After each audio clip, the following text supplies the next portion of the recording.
नमस्कार मंडळी, स्वागत आहे तुमचं माझ्या नवीन ब्लॉगमध्ये पुन्हा एकदा. इथे आम्ही आलेलो आहोत संगीत नाईटसाठी. रात्रीचे वाजले होते 7:45. दिवस होता 24 नोव्हेंबरचा, ज्याच दिवशी आम्ही गोव्यामध्ये पोचलो होतो.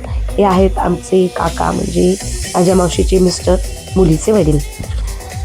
बघा, अशा प्रकारे खूप सुंदर अशी सजावट केलेली होती संगीतसाठी.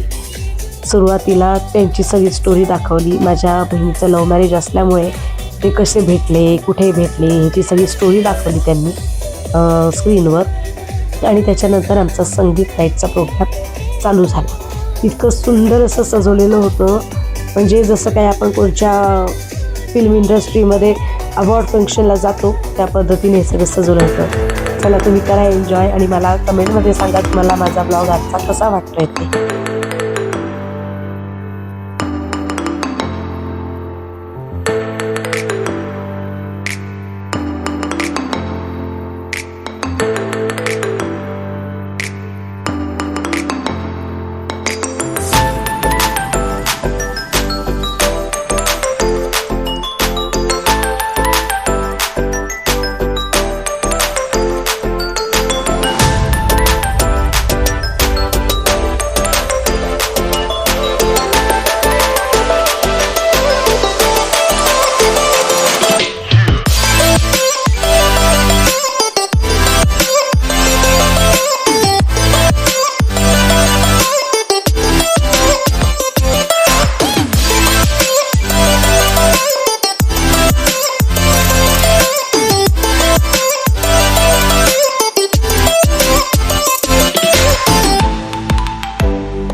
इथे दाखवत आहेत त्यांची लव्ह स्टोरी, जी स्क्रीनवर दाखवली. सुंदर प्रकारे हा कार्यक्रम ऑर्गनाईज केलेला होता आणि यानंतर पूर्ण संगीतचा कार्यक्रम चालू झाला होता.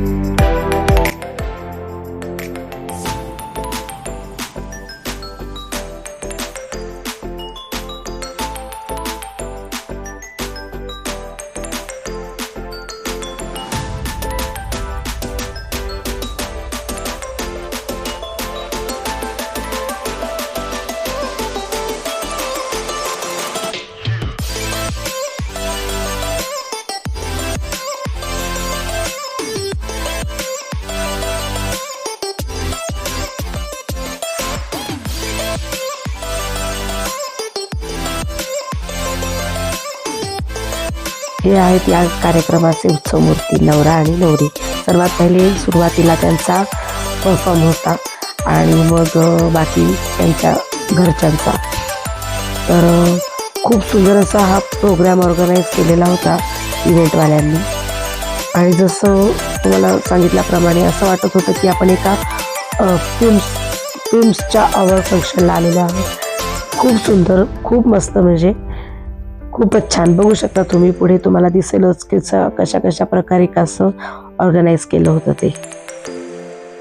आता इथे करत आहेत नवरी आणि नवरीची वहिनी डान्स, म्हणजे माझ्या भावाची बायको, ज्याचे मी मागे रील्स पण टाकले होते त्या दोघांच्या लग्नाचे. त्यांचं लग्न झालं होतं मल्हार माचीमध्ये. नंतर मी त्यांचे पण छोटे छोटे क्लिप्सचं रील्स टाकणार आहेत. खूप सुंदर त्यांचं सुद्धा छान ऑर्गनाईज केलं होतं. सेम याच प्रकारे त्यांचंही लग्न झालं होतं, डेस्टिनेशन वेडिंग होतं. खूप सुंदर असं.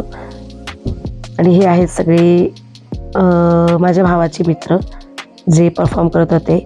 आणि भाऊ सुद्धा आहे माझा, त्याच्यामध्ये डान्स करत आहे. अशा प्रकारे संगीतचा कार्यक्रम चालू होता. त्यातच खूप मोठा पचका झालेला होता गाईज. बघा तुम्ही, पाऊस आला होता खूप जोरदार.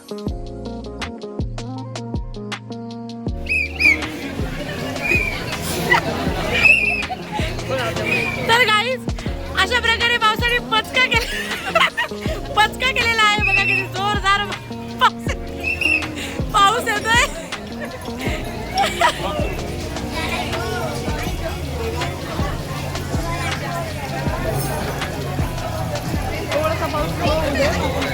चिवीचं लग्न यादगार राहील. मृणालचं लग्न. Hi guys, good morning. आज आहे माझ्या बहिणीची हळद, त्यासाठी मी रेडी झालेली आहे. हे बघा, आम्ही दोघीजणी ट्विनिंग केलं आहे. कशा दिसते सांगा कमेंट करून. आता वाजले सकाळचे 11:15. तर लेट होतोच थोडासा, होती 10 वाजता, पण आता 11:15 वाजले. कारण सगळ्यांचा आवरता हा सी व्ह्यू आहे. हे इथून तुम्हाला दाखवतो.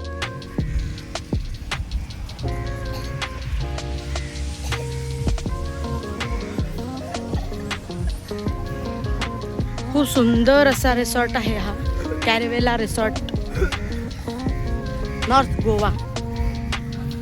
मागच्या व्लॉगमध्ये मी चुकून तुम्हाला सांगितलं होतं की सुंदर साऊथ असा गोवा सी व्ह्यू आहे. आहे. नाही, कॅरेवेला रिसॉर्ट हे नॉर्थ गोव्यामध्ये आहे. काय ना थोडंसं माझी जमलिंग होत होती की, कारण आता जास्त, आता एकदा मी खूप लहान होते, 10वीला होते, खूप नाही म्हणताय ना, 10वीला होते, त्यावेळेला मी गोव्याला आले होते. त्याच्यानंतर ही माझं सेकंड टाईम होतं. त्यामुळे थोडंसं प्लीज मला माझी चुकी माफ करा गाईज, कारण मला एवढं ते लक्षात नव्हतं. तर हे कॅरेवेला रिसॉर्ट हे नॉर्थ गोव्यामध्ये आहे.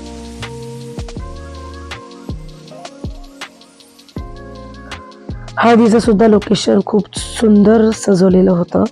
जास्त करून एकाच ठिकाणी सगळे कार्यक्रम होते, पण वेगवेगळ्या प्रकारे तसं जे जे काय होतं म्हणजे संगीतच्या प्रमाणे मस्तपैकी सजवलं होतं. हळदीच्या वेळेस हळदीप्रमाणे सजवलेलं होतं. इतकं सुंदर त्यांनी मॅनेज केला होता, म्हणजे मी कौतुक करेल तेवढं कमीच आहे. खूप छान इव्हेंटवाल्यांनी सगळं मॅनेज केलं होतं. आणि मेन म्हणजे माझ्या मावशी काकांनी एवढं सगळं मॅनेज करणं काही सोपं नाही आहे. मावशी काकांनी सुद्धा आणि माझ्या बहीण भावानी सुद्धा, म्हणजे जी नवरी आहे तिने सुद्धा याच्या मागे खूप कष्ट घेतलेले आहेत. खूप सुंदर असं लग्न पार पडलेलं आहे. आता हळदीसाठी नवरा नवरीची एंट्री आहे. एकदम सिनेमॅटिक एंट्री झालेली आहे त्यांची.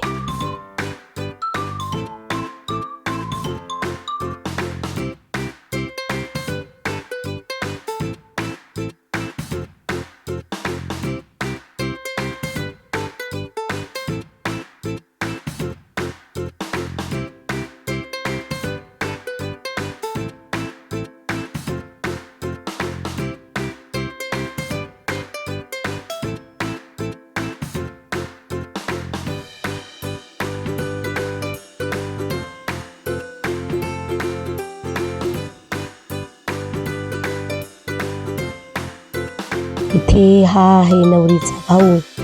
तो तिथे खूप असं आता इमोशनल वातावरण तयार झालं होतं गाईज. म्हणजे त्याला ना त्याचे अश्रूच आवरत नव्हते, कारण खूप म्हणजे तो दोघं जण इतके मस्ती करायचे सगळं, पण प्रेमही दोघांमध्ये खूप आहे. इथे आमचे काका पण खूप रडत होते. कसं एकुलती एक मुलगी आता सासरी जाणार. आता जे वडील आहेत ते समजू शकतात, जे आई वडील आहेत. माझी मावशी आलेली आहे, म्हणजे खूप असं भावूक झाले होते सगळे. आता इथे हळदीचा प्रोग्राम चालू होणार आहे.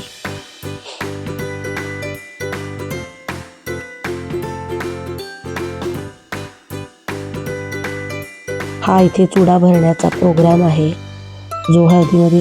आता ते एवढं काय मला माहीत नाही चुडा भरणं की काय, पण आम्ही म्हणजे चुडाच होता, तो चुडाच भरण्याचा कार्यक्रम चालू होता.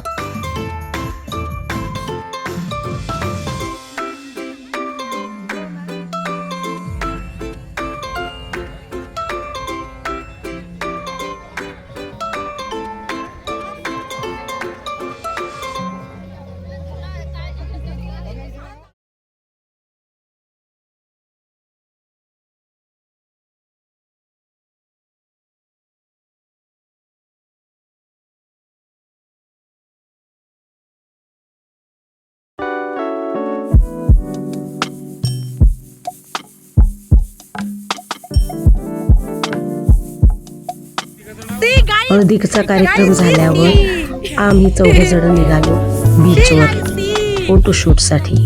मी, श्वेताचे मिस्टर आणि माझे मिस्टर. तर बघा, आणि इतकं सुंदर छान होतं तो बीच. म्हणजे त्या हॉटेलचा प्रायव्हेट बीच होता हा, कॅरेवेला हॉटेलचा. तर इथे सगळे बाहेरच्या देशातलेच लोक होते जास्त करून. कारण हा त्यांच्यासाठीच आहे खरं म्हणजे हे हॉटेल, जे बाहेरच्या देशातून येतात फिरण्यासाठी वगैरे. तर आम्ही खूप असा मस्त फोटोशूट केला होता. मस्त फोटो काढले होते, एन्जॉय केला होता खूप छानपैकी. अ, आणि फक्त या दिवशीच हे माझ्याबरोबर होते. हळदीच्या दिवशी संध्याकाळी लग्न झालं दुसऱ्या दिवशी. त्या दिवशी रात्री लग्नाच्या दिवशी रात्रीच यांची फ्लाईट होती हैदराबादसाठी. तर म्हटलं मग आता हे आजचा दिवसच माझ्याबरोबर आहेत, तर आपण फोटोशूट करून घेऊ मस्तपैकी. म्हणून आम्ही हळद झाली त्याच्यानंतर फोटोशूट करायला बीचवर गेलो. आणि मीटिंग असल्यामुळे यांची मी पण थांबवू नाही शकले. यांची मीटिंग होती हैदराबादसाठी. तर लग्नाच्या दिवशीच रात्री यांची फ्लाईट होती 11 वाजेची. तर त्यांना संध्याकाळी जेवून लगेच 8 वाजता निघावं लागलं होतं. कारण एक तास आधी एअरपोर्टवर जावं लागतं त्यामुळे. म्हणून आम्ही मग पहिले एन्जॉय करून घेतला मस्तपैकी. कारण नंतर मग मी एकटीच होते एन्जॉय करण्यासाठी. कारण त्यानंतर ते डायरेक्ट मीटिंग झाल्यावर डायरेक्ट नाशिकला जाणार होते. त्यामुळे. मग त्यानंतर मग माझा भाऊ, माझी वहिनी आणि बहिणीचे मिस्टर असे आम्हीच मामा, मामी आम्ही सगळेजण फिरणार होतो. सॉरी मामा, मामीच होते फक्त, भाऊ आणि बहिणी नव्हती. आणि मग बीचवर अशी मजा करून झाल्यावर आम्ही सगळेजण तिथे पूल होता हॉटेलचा. तर तिथे असे मुलांनी पण आणि सुमेध आणि माझे मिस्टर म्हणजे बहिणीचे मिस्टर आणि माझे मिस्टर यांनी पण एन्जॉय केला पूलवर खूप छानपैकी. बघू शकता तुम्ही मस्त खेळतायत मुलं, एकदम एन्जॉय. त्यांना पाणी आवडतं तसं पण, त्यामुळे खेळत होते.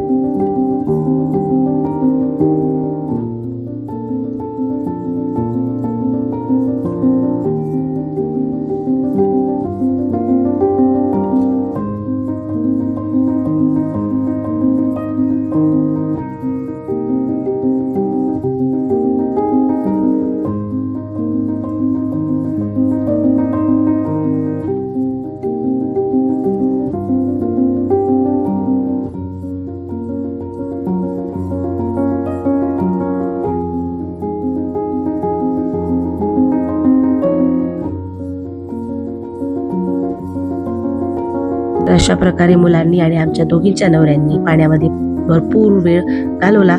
आम्ही सुद्धा मस्त मजा केली आणि आम्ही निघालो लग्नाच्या तयारीसाठी. हा व्लॉग तुम्हाला कसा वाटला हे मला कमेंटमध्ये नक्की कळवा. आणि आता भेटू पुढच्या व्लॉगमध्ये जो असेल लग्नाचा. Bye guys.